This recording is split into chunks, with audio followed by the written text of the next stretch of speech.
It was like something straight out of a bad disaster movie from the 90s. 1 minute Flight 611 was in the air, flying like it had done 1,000 times before. And the next, an entire Boeing airplane fell apart at the seams. Yes, you heard that right. A passenger aircraft literally broke into pieces 35,000 feet in the air. 225 people and the twisted shards of metal that used to be an aircraft rained from the sky in what would become China Airlines' second most deadly aviation disaster in all of its years of operation. And all because of one bad maintenance job 22 years prior. One oversight, one small mistake, a single shortcut more than 2 decades ago that would go on to cause a nightmare to unfold that would haunt China Airlines to this very day. May of 2002 was about to take a very, very dark turn in the world of aviation. Flight 611 is a good example of why we always begin with an airplane's maintenance and production history on this channel. Every plane requires an annual service. Technology gets better, and at least one component on them is given an upgrade every year. By the time you and I board that aircraft, it's been in the air for decades, and most of its parts aren't original to the unit anymore. And every plane will at one point or another have an incident on its record. Almost never fatal, these incidents are just a part of the regular bumps and bruises that anything with an engine experiences. They're usually just along the lines of a faulty light or an error on the internal computing system and that sort of thing. But keeping track of it all is quite the undertaking, but it's a very serious affair. But none take it more seriously than Boeing. They're known for being one of the most successful and trustworthy companies in the world, and for good reason. Statistically speaking, you're more likely to be killed by a vending machine falling on top of you than you are from dying in a Boeing aircraft. And that's in great part due to the intense safety standards that they set for their machines. Actually, they're so particular about keeping a proper maintenance schedule that many airlines prefer to use other manufacturers that aren't as strict about their protocols to save themselves the headaches and hassle that Boeing is so well known for. But China Airlines was not one of those airlines. They were perfectly happy to spend the money to buy this particular plane back in 1979. The Boeing 747 was ordered new, not refurbished. This was no second-hand purchase. China Airlines needed a reliable plane that could carry the maximum number of passengers because this Boeing was slated to fly one of the busiest airspaces in the world, the route between Taipei and Hong Kong. It's only 436 nautical miles from one city to the next, and the flight takes less than 2 hours to complete. But like we said, it's one of the busiest routes in the world, so that flight between Taipei and Hong Kong is made several times a day. A plane would land in Taipei, unload its passengers and luggage, refuel, and be back up in the air in 2 to 3 hours. And when it reached Hong Kong 2 hours later, it would go through the whole shebang all over again in 2 hours just to return to Taipei. And Flight 611 did exactly what was expected of her for that first year, before she underwent her first major repair. Well, she wasn't registered under the number 611 back then. That change came later. But we'll get to that in just a second. We'll refer to it as Flight 611 throughout this video, since it's the same plane anyway. And the number it was registered under originally isn't pivotal to the event. The accident was not a major one, but the situation had a rather unusual set of circumstances that need to be looked into. Back in 1980, Hong Kong still had an airport called Kai Tak. This airport and the way it was situated in the city was very unconventional and caused enough problems for flights that we might have to make a whole video just on the airport itself in the future. The way the place was laid out meant that pilots had to perform a hairpin swerve at a very low altitude in order to land on the runway. Surrounded by water on 3 sides and high-rise buildings and residential neighborhoods flanking it too, it was an absolute nightmare to navigate. And there was more than one incident in the airport's history of planes not making the incredibly difficult landing just right and scraping their tails, shattering the landing gear, or going so far off course that they ended up in the water. One incident in 1971 resulted in the deaths of 24 passengers when Flight 601 went into the canal. On February 7th, Flight 611 had its own close call on Kai Tak's breakneck runway. The pilot hit the tarmac at just the wrong angle, causing the tail to scrape on the runway. There were no injuries on board, but the damage to the tail made it impossible to fly back to Taipei later that evening. So 611 was shipped to Taiwan by boat to undergo repairs. And here's where everything starts to go horribly wrong, starting the ticking time bomb that would lead to the horrific events 22 years later. When 611 arrived in Taiwan, the extent of the damage became apparent. The outside skin on the belly of the tail was severely scratched, torn, and cracked, with almost the whole outer layer of skin scraped off. According to Boeing's preferred standard of repair, this entire section of aluminum should have been removed and replaced with a completely new slate. But the Chinese engineers decided that this damaged section was too big and therefore too expensive to replace completely, so they simply laid a patch over the affected area. Boeing would have been completely against this decision as long as the patch was significantly larger than the affected area. Cracks in the aluminum can spread under the pressure and speed of high altitudes, so a patch plate would need to exceed the scar in size by at least 30%. And even then, the patch would only serve as a temporary solution until more in-depth repairs could be made. Never, under any circumstances, does Boeing allow patches to be a part of the permanent solution. But neither of these stipulations were met. The engineers fitted the patch onto the tail, but it just barely covered the surface of the affected area. They quite literally only covered what the eye could see, and no more than that. It was scheduled for a permanent repair a few months later during her usual yearly maintenance check. And Flight 611 went about business as usual until her maintenance date came around. When she finally arrived for the permanent repair, the patch and damage plate was never replaced. There was no new skin as it should have been. On paper, only a passing note was made that the plane's previous damage was repaired in accordance with Boeing's expectations, when in fact this was not the case at all. The engineers deemed that the temporary patch was sufficient, and since 611 was operating perfectly fine and showing no signs of the crack spreading, no one would be the wiser. They painted the patch to better blend it with the rest of the body so well that no one would be able to even tell that there was a patch on the underside of the plane just by looking at it. Kai Tak Airport eventually closed down after the incident reports became too much to ignore, and 611 was moved to another airport. When Kai Tak shut down, a lot of those maintenance records went missing too. So if there ever were photos of the original damage, they didn't exist anymore by 1992. This is also why we don't even know for sure what Flight 611's original registration number was. What little of the paper trail remains was incomplete or intentionally vague. Not surprising, since those repairs were made with the full knowledge that it wasn't in accordance with Boeing stipulations. So the details were skated over by the engineers on purpose. Flight 611 was repainted to reflect the new airport's colors and logos, further hiding the temporary patch from view. She was given the new number, 611, and continued to go through regular maintenance, the usual repairs, and many upgrades as the technology got better with the times. Dutifully, she flew from Taipei to Hong Kong multiple times a day for the next few years. Although she completed 65,000 flight hours and a total of 21,000 flights, all the while, those deep grooves hidden under layers of paint and the damage under the patch was spreading. Slowly over the course of 22 years, the wounds on the underside crawled out further and further, creeping past the bolts and the nuts, and the cracks and fissures widened by a millimeter every time she took off, going completely unnoticed by the maintenance crew, who were more concerned with wires and sensors and the internal mechanics that they were with the outside hull of the plane. And why would they notice? If the damage wasn't apparent by sight, the aluminum bodies of airplanes are made to last for many, many decades. No one had any reason to inspect the tail, especially since no one even knew that it had received a knock all the way back in 1980. None of Flight 611's records noted that she ever had any incidents at all. But if they looked a little closer at the outside of the plane, they'd have noticed a perfect rectangular shape on the underside that was stained yellow. And it was the exact size and shape of the patch. You see, back then smoking was still allowed on airplanes, and China allowed this well into the 90s, much later than most other countries. And all those years of smoking on board pushed the fumes to the back end of the plane, forcing it out of the only exit it could find, those slowly spreading cracks under the patch.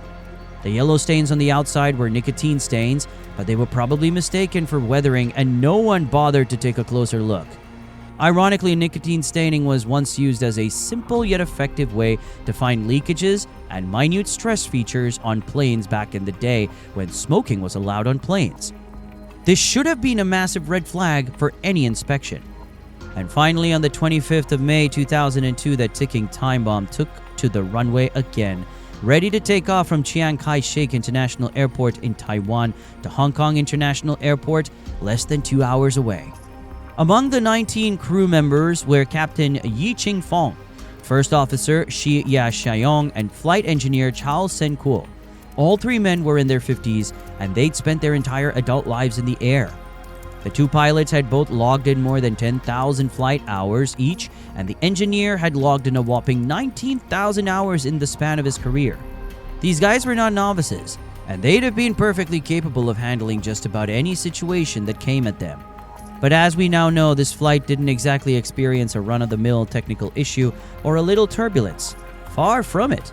This should have been a perfectly boring domestic flight for all of them, and that's exactly how it started out as.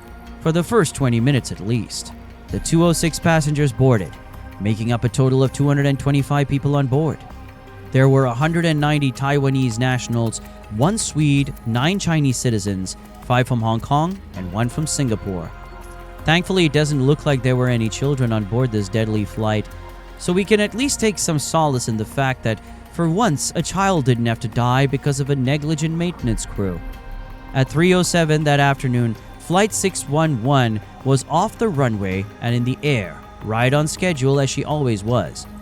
As per protocol, the pilots got confirmation from control to climb to 35,000 feet at 3:16 in the afternoon. They logged their altitude at 324 just as they reached that 35,000 foot height. At this cruising altitude, the automatic systems kick in and expand the outer skin of the plane. This is done to combat the pressure change that an aeroplane reaches at that height. And you can probably see where this is going. When the body of the plane pushed out its shell, that was the last straw for the year's worth of slowly expanding cracks forming beneath that patch. At approximately 3:28, right over the open waters of the Taiwan Strait, one of the spreading cracks finally shattered under the pressure of contracting and expanding for 22 years. The sound would have sounded like a bomb blast from inside the plane, and one crack led to the next, and the next, and the next. The term metal fatigue is used to describe the rapid disintegration of the plane in those final seconds, but that description doesn't quite do the absurd amount of destruction and chaos that took place in mere seconds. That first crack would have sucked in so much air and decompressed in a fraction of a second that the force was enough to shatter their eardrums and plummet the cabin into an icy cold temperature that could freeze a person's breath in front of them. Not that anyone would have even had time to compute the sudden cold with everything else that was going on anyway. One by one, large sections of the plane's skin splintered from the body, falling into the salt water below. First the plane, then the back end holding some of the passengers. All 4 of the engines tore away almost simultaneously. Then another section of the body. The wings, piece by piece, the entire Boeing crumbled into pieces. Like a puzzle thrown into the air, it fell to the ground in no less than 4 major sections. All of this took less than 20 seconds from that first deafening crack to total disintegration. The pilots didn't even have time to send out a distress signal. It all just happened too quickly for anyone to react. The Taiwan Strait isn't a wide body of water, and though most of the larger sections fell into the water, some of the smaller twisted shards of metal were found along the coastline. The lighter materials like cutlery, the contents of the passengers' luggage, and books and brochures were carried some 80 miles away from the crash site by the wind. For 2 hours, no one even realized that the plane was missing. In broad daylight, it disintegrated in the sky, fell into the water, and no one along the Taiwan Strait saw a thing. Even though the banks are littered with small villages that house thousands of people. That's until a military aircraft going on a scheduled test flight just happened to spot some wreckage and oil slicks near the Penghu Islands, and they reported it. The sighting was made at 17:05, and the first body was retrieved at 1800. The full search, complete with military personnel and every available police officer, had to be postponed until the next morning because light was failing fast. Though patrols and searches did continue searching for survivors throughout the night, but everyone knew that unless some kind of miracle had occurred, there was no way that anyone could survive a 35,000-foot drop. The height that the last official pilot check-in indicated they were. More bodies were retrieved as the night wore on, and they floated to the surface or washed up on shore. The airline might not have done a very good job at keeping up with proper maintenance, but they sure went about the retrieval process much more efficiently. Over the next few days, as the bodies were collected and diving teams were sent down to retrieve the bits and pieces, both Taiwan and China threw their resources together. This is actually a remarkable occurrence, since China and Taiwan have never been on good terms with one another, and it's one of the few occasions in the history of animosity that the two have ever found common ground to work together. Unfortunately, this collective effort that should have been a celebratory alliance came at the price of more than 200 lives. Most of the passengers' remains were relatively intact, and since the plane hadn't caught on fire, it was possible to make visual identifications of most of them. But DNA analysis was performed at record-breaking speed to confirm the remains anyway. No one was going to take any chances and allow a misidentification to take place on top of the rest of this horrific scandal. All 4 of the engines were brought up from the depths, and each one of them proved to be in almost perfect working order, despite having just fallen from several thousand feet. The nose of the plane was found completely separately, and remarkably, its front windows were still intact. When the tail end was recovered, the patch was only partially hanging on by a bolt or two, and the cracks and fissures were horrifyingly clear to authorities. Not even the twisted debris could hide that these cracks were the cause. The investigation preceding the crash was just a formality at this point. Everyone could clearly see what had happened. A patchwork fix years ago finally came loose, and it cost the lives of every single one of the 225 people on board Flight 611. China Airlines' second most fatal aviation disaster, only slightly behind Flight 140 that happened 8 years prior. But that's a story we'll definitely be covering in another video. For years after the search was completed and every single victim was identified and returned to their families, the villages along the strait kept finding magazines, clothes, luggage, and blood-stained pillowcases among the trees. Predictably, the massive investigation that followed just confirmed that the fault lay with the repairs that were done 22 years ago. But it took months to find any surviving reports of the repair. Most of those confirmations were made by interviewing people who were working for the airline that did the initial repair before it closed down.